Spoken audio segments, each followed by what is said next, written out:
Well, I think it is fair to define Turkey as a republic of fear. I will come to this point, why I call this country as a republic of fear.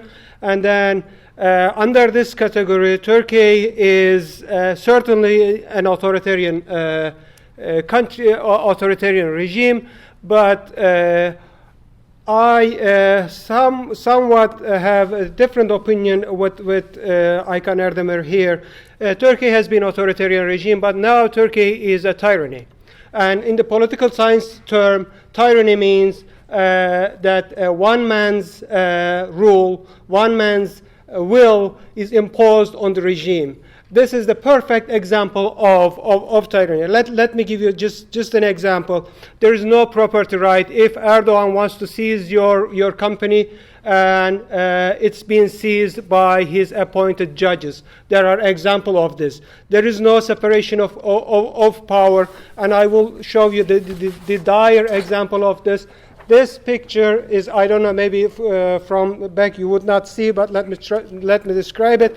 This is the picture of Supreme Court and farewelling Erdogan. He's saying goodbye to Erdogan, and all of them, including the head of Supreme Court, is bowing to him. And under this picture, can you expect a separation of power and independent judiciary?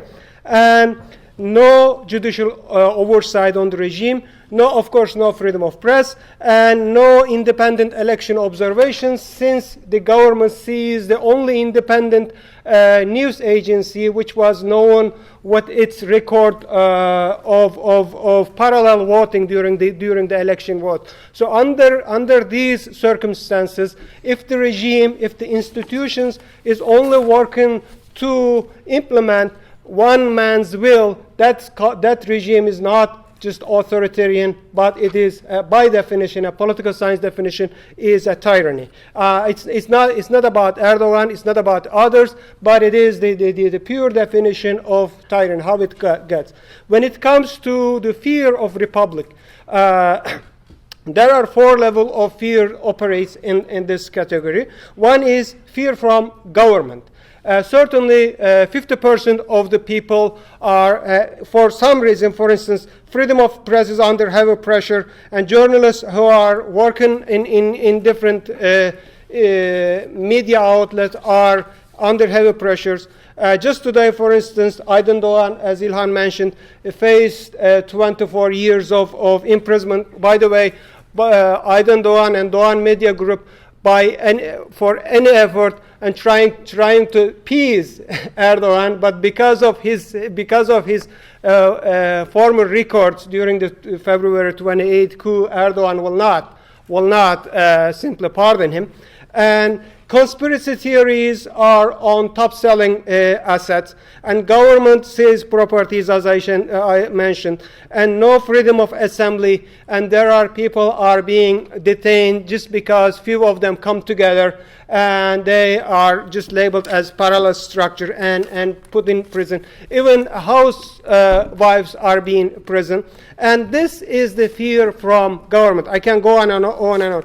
Fear from the terror, this is the second layer of fear, and the PKK and Kurdish networks operate, we should admit that, and the PKK has recruited thousands of new militants since the peace process, and the government simply ignore it.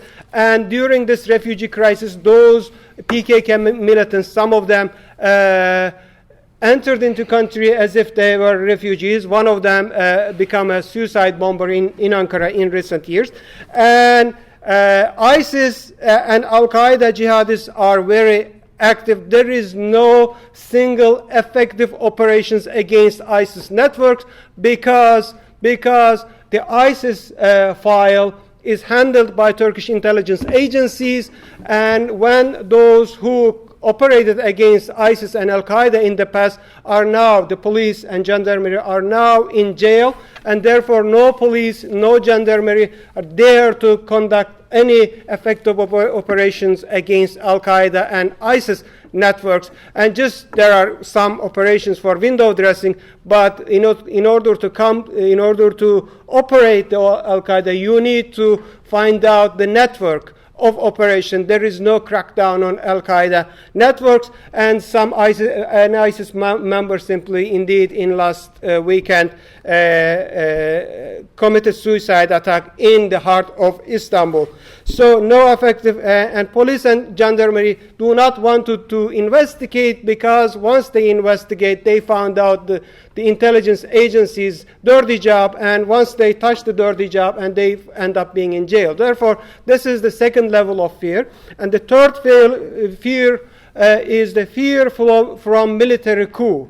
This is the fear that AKP circles have been circulated. In fact, Erdogan's and some people are expecting this military coup. Even in the United States, some try and ask this question whether there will be a military coup, which I don't think, but there is. This fear has something to do with Erdogan's game plan. And the fourth fear is the fear of ambiguity from the future. And no one knows, economists, businessmen, and have no, for instance, when I talk to the businessman, they say, well, I closed 2016. I expect 2017 would be better. They don't make investment. I just speak before I came here with one of the AKP members who were traveling from Ankara to Istanbul, and he said, I just came to the airport in Ankara, Esenboğa, and he said, at last minute I got ticket to Istanbul for 60 lira, $20, which normally it goes around $100, and airport is empty and streets are empty. It's not just because of the terror, but because of this fourth level of fear operates in this country. So out of this fear, I think it is something to do with Erdogan's game plan.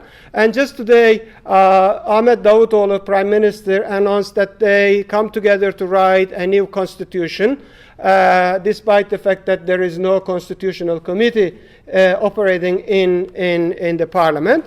And what is going on now? I think here is the Erdogan's game plan.